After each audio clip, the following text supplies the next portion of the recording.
Hello guys, welcome back to Tasneem Ahmed Choiti. Welcome to a new vlog. আজকে আমি একটু ছাদে চলে আসছি। সূর্য ওই দেখো প্রায় অস্ত যেতে শুরু করেছে। আর হচ্ছে গিয়ে মজার বিষয় কি জানো, এই সূর্যটা যখন অস্ত চলে যেতে শুরু করে বা অনেকটা নিচে নেমে আসে, ঠিক সে সময় এই আকাশটাতে একটা চাঁদ ওঠে। এক পাশে সূর্য দেখা যায়, আরেক পাশে দেখা যায় চাঁদ। ব্যাপারটা আমার বেশ মজার লাগে। সো মাইন্ডটাকে একটু ফ্রেশ করার জন্য ছাদে আসলাম। তোমাদের সাথে একটা মজার কথা শেয়ার করি।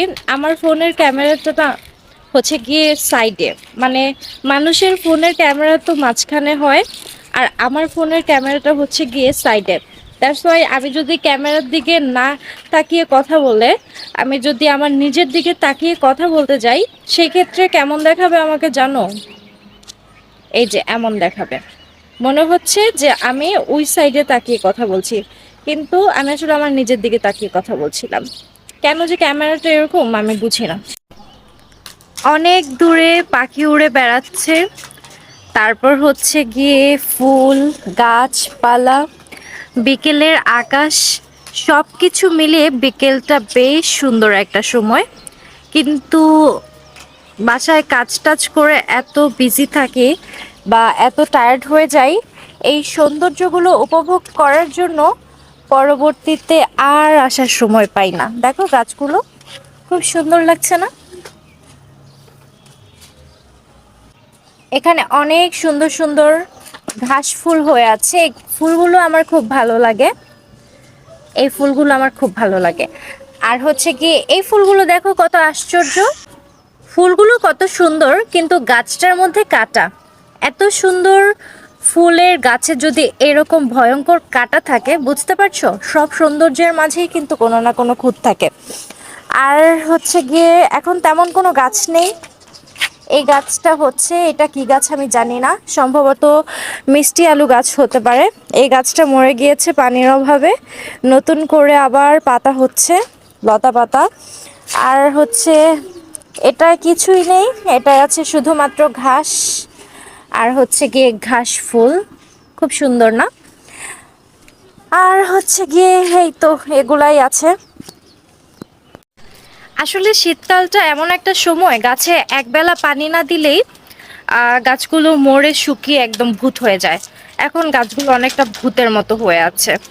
সো কি আর করার, এখন আহ, আবার নতুন করে পানি দিয়ে দিয়ে এগুলো জীবিত করে তোলার চেষ্টা করা হচ্ছে।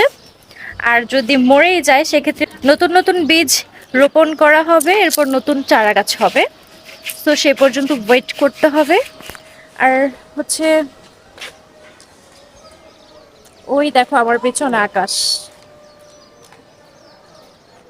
সূর্য তুমি কই? সূর্য হারায় ফেলছি।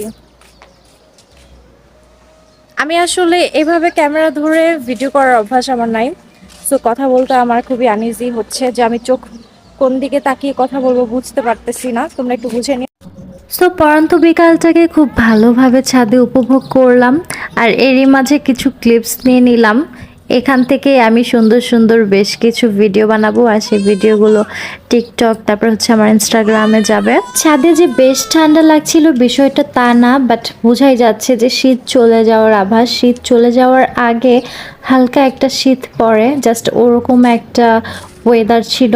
শহরের চার দেয়ালের মাঝে বন্দি থেকে থেকে বোর হয়ে গেলে ছাদে উঠলে মোটামুটি ভালো একটা টাইম স্পেন্ড করা সম্ভব খোলা আকাশের নিচে। তারপরে যেহেতু আসা হয় না, আজকে নেমে যাওয়ার পর আবার কবে আসা হয় এটা আমি জানি না। যদি আসা হয় তাহলে তোমাদেরকে একটা জিনিস দেখাবো, তোমাদেরকে এমন কিছু দেখাবো যেটা দেখে তোমরা নিজেরাও শিখতে পারবে, আর আমিও আজকে মাত্র শিখলাম। সো এই ক্লিপসগুলো নেয়ার পর কিছুক্ষণ হাঁটাহাঁটি করে খুব তাড়াতাড়ি বাসায় চলে আসতে হয়েছে, যেহেতু সন্ধ্যা হয়ে যাচ্ছিল। সো বাসায় চলে আসছি, আর হচ্ছে গিয়ে সন্ধ্যা হয়ে গেছে। এখন আমার ডিউটি আমি পালন করবো। আর আমার ডিউটি কি জানো? এই যে মেয়েকে এখন পড়তে বসাবো, মেয়ের পড়ার ডায়েরি, ক্লাসের পড়াগুলো এই ডায়েরিতে লেখা হয়। আর এই যে এতগুলো বই, এই দেখো, আমি মেয়েকে একাই পড়াই, একাই স্কুলে নেই, একাই নিয়ে আসি। শুধু মেয়েকে একাই না, ছেলের দায়িত্ব আমারই পালন করতে হয়। ছেলেকেও আমি স্কুলে নিয়ে আসি। আসলে মায়েদের দায়িত্বের বোঝা বা মায়েদের উপর দায়িত্বের ভার অনেক বেশি হয়ে থাকে। বাবারা ইনকাম করে, বাহির থেকে টাকা ইনকাম করে নিয়ে আসে, তারপর হচ্ছে গিয়ে এটা অনেক বড় দায়িত্ব আমি মনে করি, যেহেতু টাকা ছাড়া এক স্টেপ চলাও সম্ভব না। তবে এরপর হচ্ছে যদি কারো ভূমিকার কথা বলা হয়ে থাকে একটা সন্তান বড় হওয়ার ক্ষেত্রে, সেক্ষেত্রে মায়ের অনেক বড় ভূমিকা থাকে।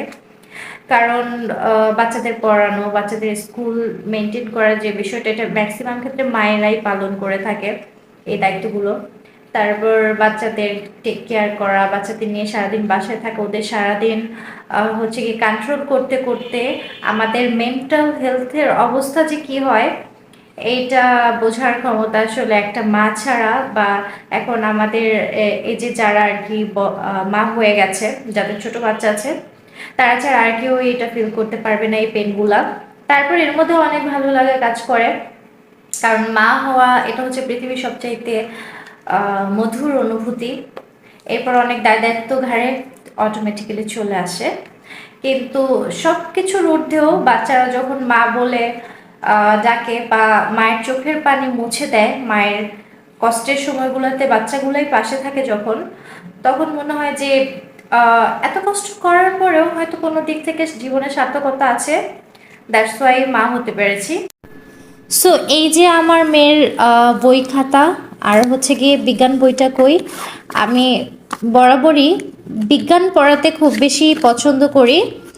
আর আমার মেয়েকেও আমি এখন সেটাই করছি, বিজ্ঞানটা শেখাচ্ছি, যেহেতু এটা আমার রিডিং পড়াতে প্লাস হচ্ছে গিয়ে ভেঙে ভেঙে বোঝাতে ভালো লাগে।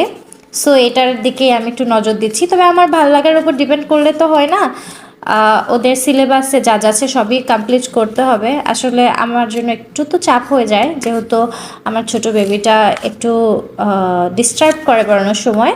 তারপরেও আমি চেষ্টা করি যে যতটুকু সম্ভব আমার বাচ্চার যেন পড়ায় তেমন গ্যাপ না থাকে। সো সেদিন আমি ওকে একটা চ্যাপ্টার পড়িয়েছিলাম, এই যে পানি, এই চ্যাপ্টারটা। হ্যাঁ, এই চ্যাপ্টারটা কত পৃষ্ঠায় আছে? ওকে,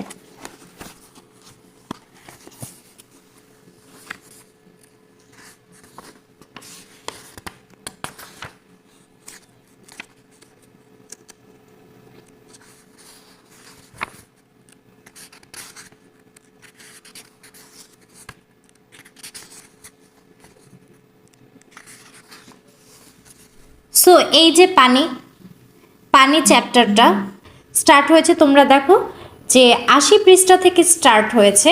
এরপর এই চ্যাপ্টারটা শেষ হয়েছে কত পৃষ্ঠায় গিয়ে জানো? তোমাদেরকে একটু দেখাই, মনে আছে কি না ক্লাস 3 পড়াশোনা জানি না, বা অনেকে তো হয়তো টিচার্স আছো, তারা বলতে পারবা। এই দেখো 93 পৃষ্ঠায় গিয়ে প্রশ্ন উত্তর কিংবা শূন্যস্থান এগুলো আছে। তার মানে 92 পৃষ্ঠা পর্যন্ত, ৮০ থেকে 92, টোটাল 12টা পৃষ্ঠা মিলিয়ে একটা চ্যাপ্টার। তোমরা ভাবতে পারছো যে ছোট্ট একটা 3 বাচ্চারও এত বড় চ্যাপ্টার, এত বড় বিজ্ঞানের এত বড় চ্যাপ্টারের পড়া মুখস্থ করতে হবে। প্রতিটা সেন্টেন্স খুব ভালোভাবে শিখতে হয়, কারণ কোথা থেকে প্রশ্ন চলে আসে, কোথা থেকে শূন্যস্থান পূরণ করতে হয়, বানান পূরণ করতে হয়, সঠিক উত্তর পূরণ করতে হয়, সেটা বলা যায় না। আর হচ্ছে আমি ওকে 1 এবং 2 নং শিখে ফেলছি, এগুলো আজকে না দেখে লিখাবো।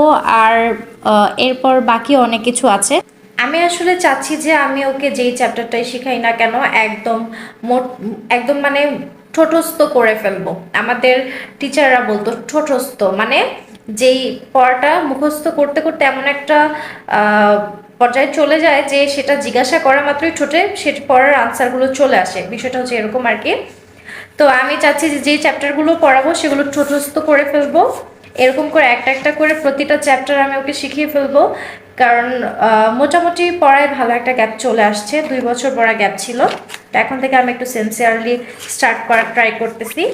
সো আজকের ব্লগটা আমি এখানেই শেষ করে দিচ্ছি। পড়াশোনার কথা বলতে বলতে আজকের ব্লগটা শেষ করলাম। নেক্সট ব্লগগুলোতেও হয়তো আরও মজার কথাবার্তা থাকতে পারে, যেহেতু পড়ার কথা বলেছি অনেকের কাছে বোর লাগবে। আর যাদের যাদের ভালো লাগে তারা তো অফকোর্স আমাকে কমেন্টস করে জানাবা, লাইক কমেন্ট অ্যান্ড সাবস্ক্রাইব করতে আমার চ্যানেলটাকে ভুলবে না। আর দেখা হচ্ছে নেক্সট ভিডিওতে। আল্লাহ হাফেজ।